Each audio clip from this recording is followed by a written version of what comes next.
नमस्कार, आदाब, सत श्री अकाल, जय भीम, जोहार। मेरा नाम है नवीन कुमार।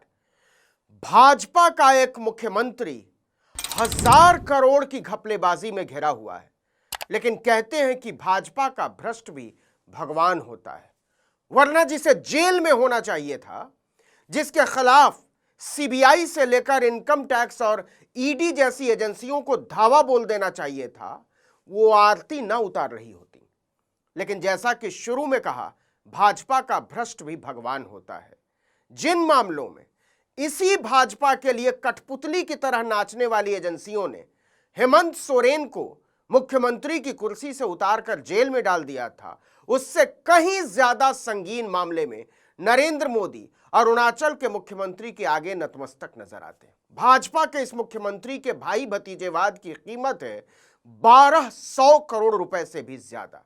जी हां, बित्ते भर से भी छोटे राज्य के मुख्यमंत्री ने अपने माई बाप भाई भतीजों पर सरकारी खजाने के 1200 करोड़ रुपए से ज्यादा उड़ा दिए और किसी को कोई फर्क नहीं पड़ता। सीएजी की रिपोर्ट को नरेंद्र मोदी ने हवा में उड़ा दिया, उसी सीएजी की रिपोर्ट को जिस पर वो कांग्रेस को भ्रष्ट बताकर सत्ता में आए।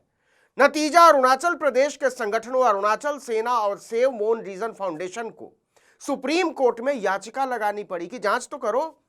एडवोकेट प्रशांत भूषण और नेहा राठी ने इसकी पैरवी शुरू की और आखिर में सुप्रीम कोर्ट ने 6 अप्रैल को निर्देश दिया कि भाजपा के मुख्यमंत्री के खिलाफ लगाए गए भ्रष्टाचार के आरोप बेहद संगीन हैं और सीबीआई उनकी जांच शुरू करे।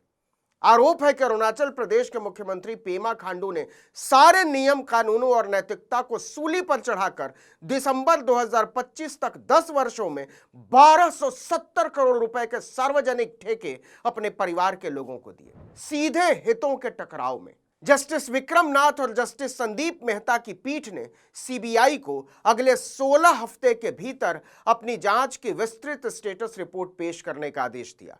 याचिकाकर्ताओं ने आरोप लगाया था कि जनवरी 2015 से 31 दिसंबर 2025 तक 10 वर्षों के लिए अनुबंध देने में, ठेके देने में व्यापक भ्रष्टाचार, भाई भतीजावाद और पारदर्शी एवं खुली निविदा प्रणाली का उल्लंघन किया गया। कोर्ट ने कहा कि सीबीआई को इस फैसले के 2 सप्ताह के भीतर प्रारंभिक जांच शुरू करनी होगी। सुप्रीम कोर्ट ने अपने फैसले में खास तौर पर मुख्यमंत्री पेमा खांडू, उनके भाई सेरिंग ताशी और सौतेली मां रिंचिन ड्रेमा और उनसे संबंधित लोगों और फर्मों को दिए गए ठेकों और लाभों की विशेष रूप से जांच करने का निर्देश दिया। इसमें अरुणाचल प्रदेश में 1 जनवरी 2015 से 31 दिसंबर 2025 तक के सारे ठेके शामिल होंगे जिनसे मुख्यमंत्री का परिवार जुड़ा रहा। कोर्ट ने ठेकों के आवंटन के विभिन्न पहलुओं की जांच करने का निर्देश दिया, जिसमें खरीद प्रक्रिया, ओपन टेंडर न करने के कारण कानूनी नियमों के पालन में हुई अनदेखी, सारे रिकॉर्ड्स की जांच और किए गए भुगतान शामिल हैं, ताकि यह पता लगाया जा सके कि भाजपा के मुख्यमंत्री ने अपने परिवार को मालामाल करने के लिए किस हद तक अपनी कुर्सी की ताकत की धज्जी उड़ाकर रख दी। जस्टिस नाथ ने अपने फैसले में यह भी कहा कि अगर ठेकों की प्रक्रिया और भुगतान के तार मुख्यमंत्री के परिवार से जुड़े हों तो सीबीआई को 2015 से 2025 की 10 साल की अवधि के बाहर के लेन देन की जांच करने से भी नहीं रोका जाएगा। मतलब सीबीआई को यह पूरा अधिकार है कि वह इस भाई भतीजावाद को साबित करने के लिए मामले की किसी भी तह तक जाए। अदालत ने कहा कि अरुणाचल प्रदेश की सरकार के तंत्र, उसके विभिन्न विभागों और अधिकारियों को हर मुमकिन कोशिश करनी चाहिए और सीबीआई के साथ पूरी तरह से सहयोग करना चाहिए। अब सवाल है कि जिस सरकार का मुख्यमंत्री ही 1270 करोड़ की बंदरबाट में गले तक डूबा हुआ हो, उसकी सरकार से जांच में सहयोग की उम्मीद करना क्या कुछ ज्यादा ही बड़ी मासूमियत नहीं है? जो भी हो, सुप्रीम कोर्ट ने तो आदेश दे दिया है कि सरकार को इस फैसले के 4 हफ्ते के भीतर सभी प्रासंगिक रिकॉर्ड, रेलेवेंट डॉक्यूमेंट्स, स्वीकृति आदेश, प्रशासनिक अनुमोदन यानी अप्रूवल, तकनीकी स्वीकृति, निविदाएं, उनकी शर्तें और प्रक्रिया, टेंडर कमेटी के रिकॉर्ड, सारे वर्क ऑर्डर, सारे एग्रीमेंट, लॉग बुक, बिल और वाउचर, कंप्लीशन सर्टिफिकेट और ई खरीद और भुगतान से संबंधित इलेक्ट्रॉनिक डेटा उपलब्ध कराना पड़ेगा। और सुनिए, भाजपा के मुख्यमंत्री और भाजपा की सरकार पर सुप्रीम कोर्ट को कितना भरोसा है। खंडपीठ ने राज्य के मुख्य सचिव को 1 हफ्ते के भीतर सीबीआई के साथ कोऑर्डिनेट करने के लिए अलग से एक नोडल अधिकारी नियुक्त करने का निर्देश दिया। इसी तरह इस जांच से संबंधित सभी विभागों को सीबीआई की मदद के लिए नोडल अधिकारियों की नियुक्ति करनी पड़ेगी, जो मुख्यमंत्री के भ्रष्टाचार की जांच से संबंधित सारे रिकॉर्ड बिना किसी छेड़छाड़ के पेश कर सकें। सीबीआई को 16 हफ्ते के भीतर सुप्रीम कोर्ट को बताना है कि उन्होंने इस केस में कहां तक काम किया है। अब सवाल है कि 1270 करोड़ की बंदरबांट में भाजपा का जो मुख्यमंत्री घिरा हुआ है, वो अपनी कुर्सी पर बना हुआ कैसे है? क्या इसे किसी भी तरह से नैतिक कहा जा सकता है?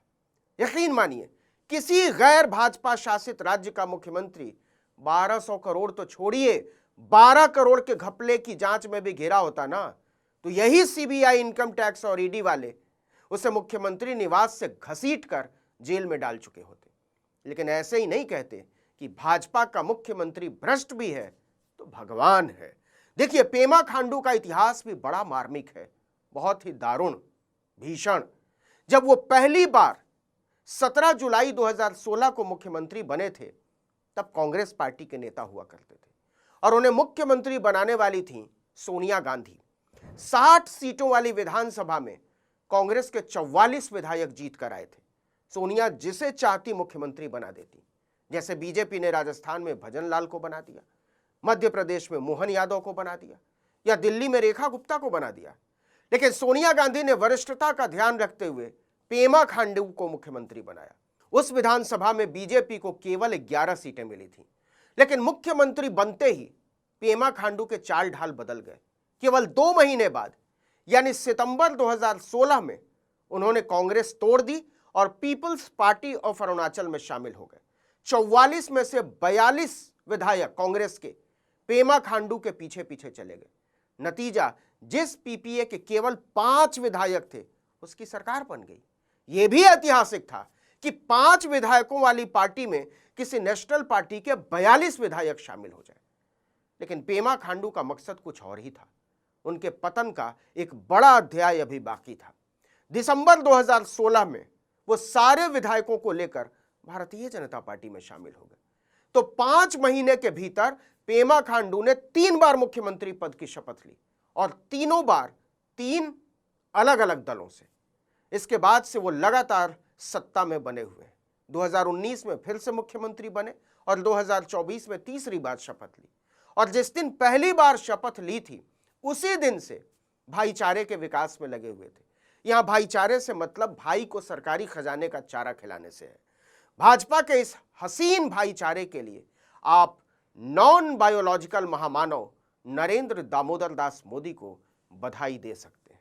इस वीडियो में इतना ही, लेकिन अगर आपने आर्टिकल 19 इंडिया को अब तक सब्सक्राइब नहीं किया तो फौरन कर दीजिए, बेल आइकॉन दबाइए, घंटी जैसी आकृति लाइक कीजिए और कमेंट करके बताइए हमारा वीडियो आपको कैसा लगा। हमारा ट्विटर हैंडल है आर्टिकल 19_इंडिया और मेरा ट्विटर हैंडल है नवीन जर्नलिस्ट। नमस्कार।